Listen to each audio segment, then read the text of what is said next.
D. Krause. This essay is a chapter in Writing Spaces, Readings on Writing, Volume 2. On the other hand, the role of antithetical writing in first-year composition courses. Steven D. Krause. Besides my own experiences as a student many years ago in courses similar to the ones you and your classmates are in now, I think the most important influence on how I've approached research and argumentative writing came from academic debate. Debate taught me at least two ways to approach an argument that were not part of my formal schooling. First, academic policy debate taught me that argumentation is a contest, a sport, not at all different from tennis or basketball or figure skating or gymnastics. An activity where you have to work with a team, you have to practice, and the goal is to win. And winning in academic debate happens. While it is a sport that is judged, it is an activity, like gymnastics or figure skating, where the rules for judging are surprisingly well codified. I will admit that seeing a debate or argument as something to be won has not always served me well in life.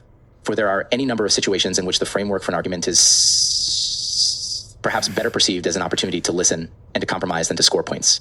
Second, because of the way that academic debate is structured, I learned quickly the importance of being able to perceive and argue multiple and opposing views on the same issue. Not unlike other sports where players play both offense and defense, baseball and basketball immediately come to mind. Debaters have to argue both for and against the year's resolution, which was the broad proposition that framed all of the particular cases debate teams put forward for the entire season. In fact, it was not at all uncommon for a team to strenuously advocate for a controversial position one round. The U.S. should engage in one-on-one talks with North Korea, only to strenuously argue the opposite position. The U.S. should not engage in one-on-one talks with North Korea the very next round. Seeing multiple positions was not simply a good idea. It was one of the rules of the game.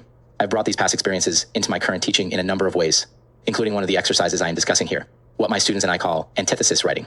These exercises will help you gain a better understanding of how to shape an argument, how to more fully explore a topic, and how to think more carefully about your different audiences. In this essay, I borrow heavily from my own online textbook, The Process of Research Writing, which is available for free at stevenkrause.com/tprw. You might want to visit that site for additional information about this exercise and other exercises I put together for teaching the research writing process. Thesis doesn't have to be a bad thing, or why write antithesis essays in the first place.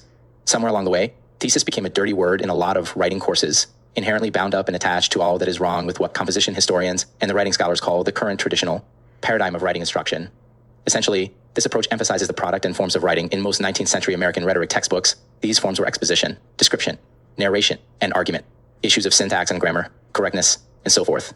It didn't matter so much what position a writer took. What mattered most was that the writer got the form correct. Thesis is often lumped into this current traditional paradigm, I think mainly because of the rigid role and placement of a thesis in the classic form of the 5-paragraph essay. Most of you and your classmates already know about this. In the 5-paragraph formula, the thesis is the last sentence of the introduction, is divided into 3 parts, and it rigidly controls the structure of the following 4 paragraphs. Certainly, this overly prescriptive and narrow definition of thesis is not useful. Jasper Neal describes this sort of formula in his book Plato, Derrida, and Writing as Anti-Writing. And I think that Sharon Crowley is correct in arguing that the kind of teaching exemplified by the 5-paragraph essay is more akin to filling out a form than it is to actual writing. But when I discuss thesis here, I mean something much more broad and organic. I mean an initial direction that every research writing project must take. A thesis advocates a specific and debatable position, is not a statement of fact nor a summary of events. And it answers the questions, what's your point? And why should I care? You should begin with a working thesis that attempts to answer these questions simply as a way of getting your research process started. True, these initial working theses are usually broad and unwieldy, but the emphasis here is on working, because as you research and think more carefully, you will inevitably change your thesis. And this is good. Change is the byproduct of learning, and seeing a working thesis differently is both the purpose and the opportunity of the antithesis exercise.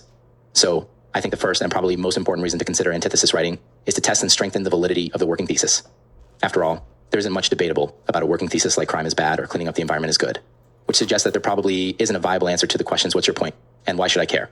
Considering opposing and differing views can help you find the path to make a vague generalization like crime is bad into a more pointed, researchable, and interesting observation.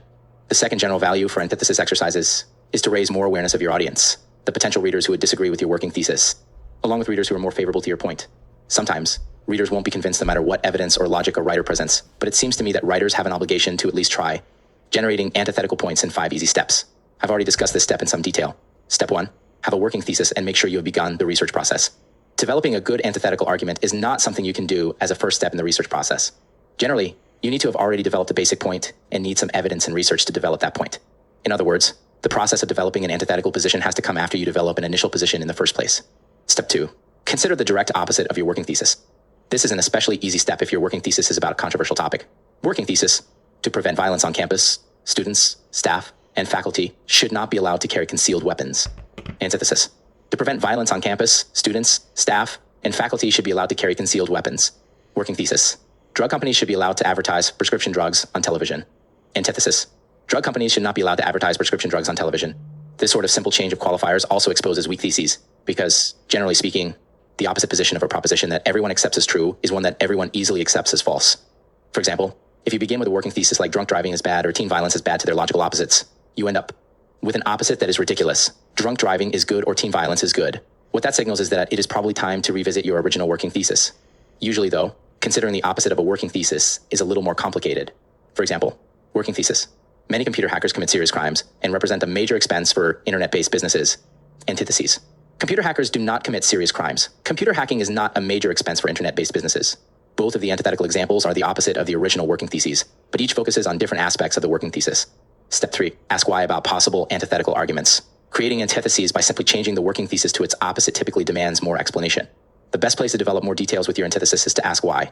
For example, why should drug companies not be allowed to advertise prescription drugs? Because the high cost of television advertising needlessly drives up the costs of prescriptions.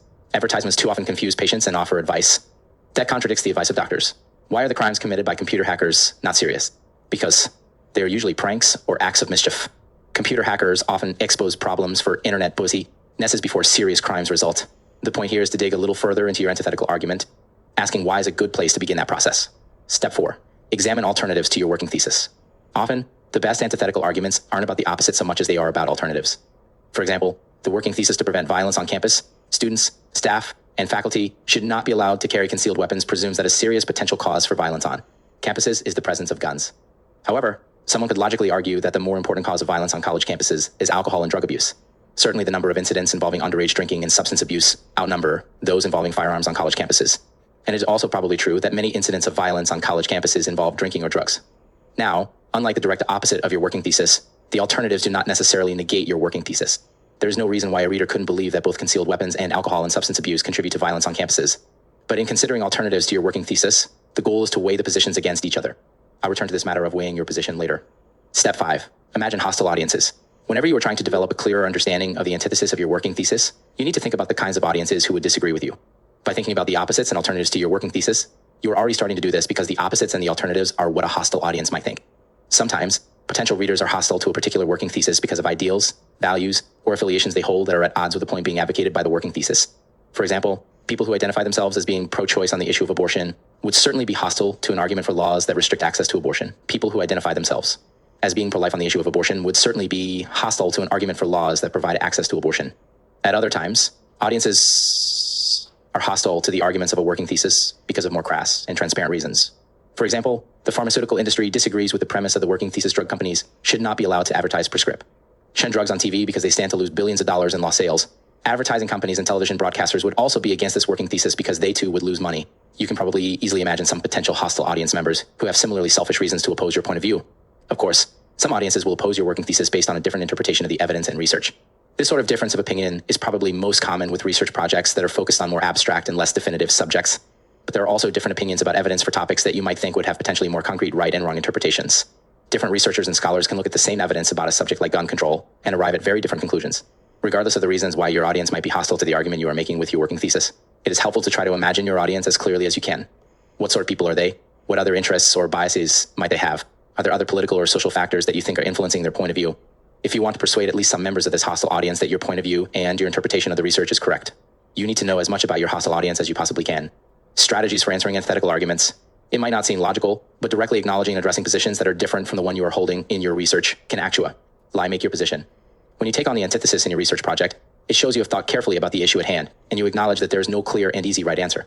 There are many different ways you might incorporate the antithesis into your research to make your own thesis stronger, and to address the concerns of those readers who might oppose your point of view.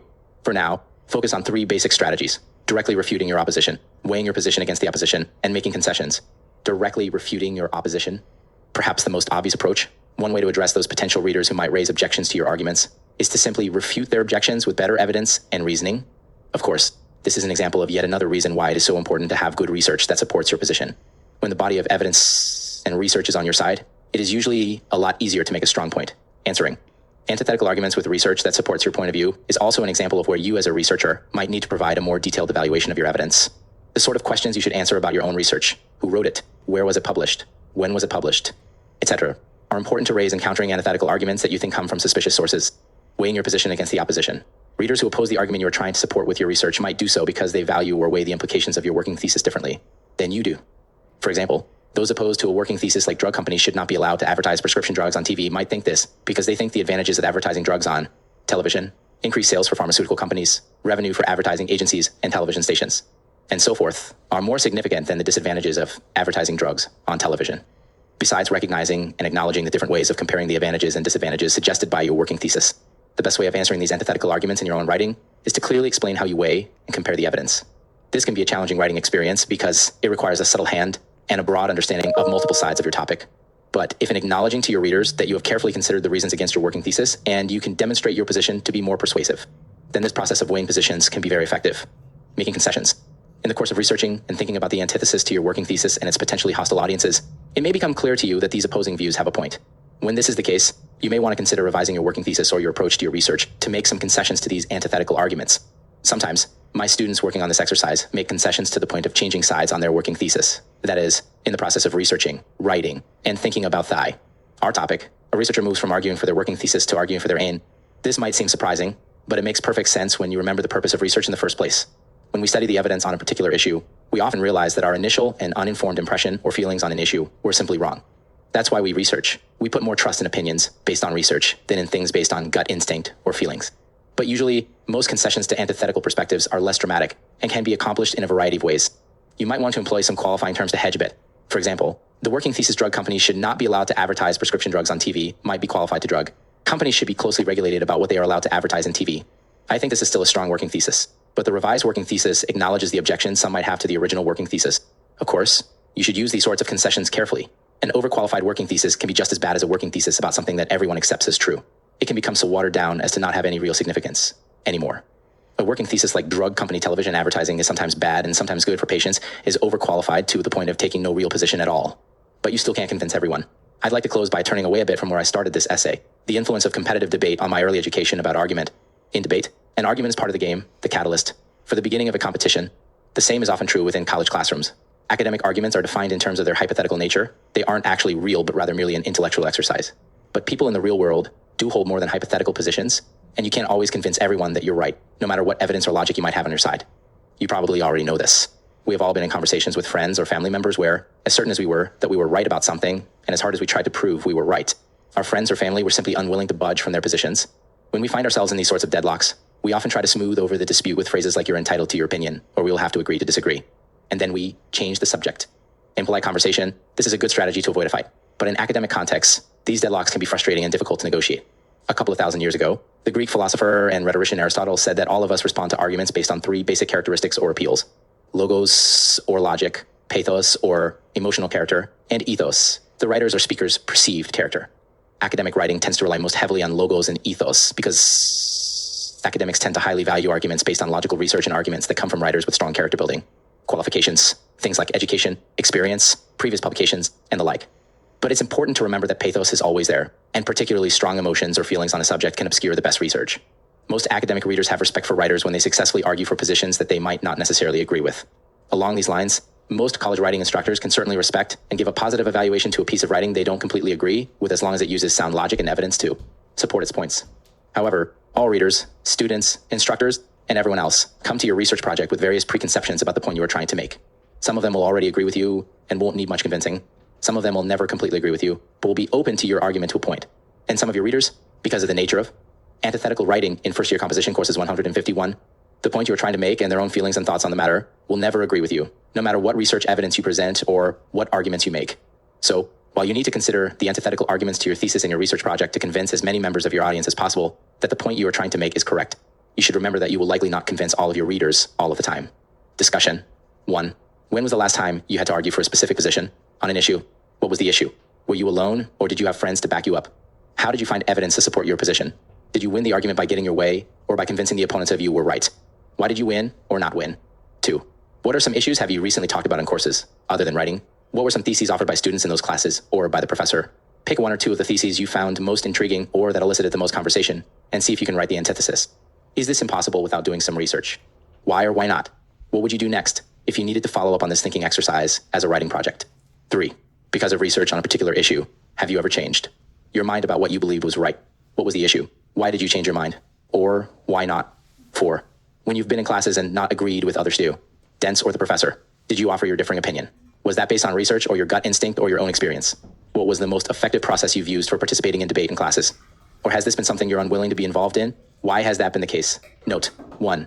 Explaining academic policy debate is not my goal in this essay.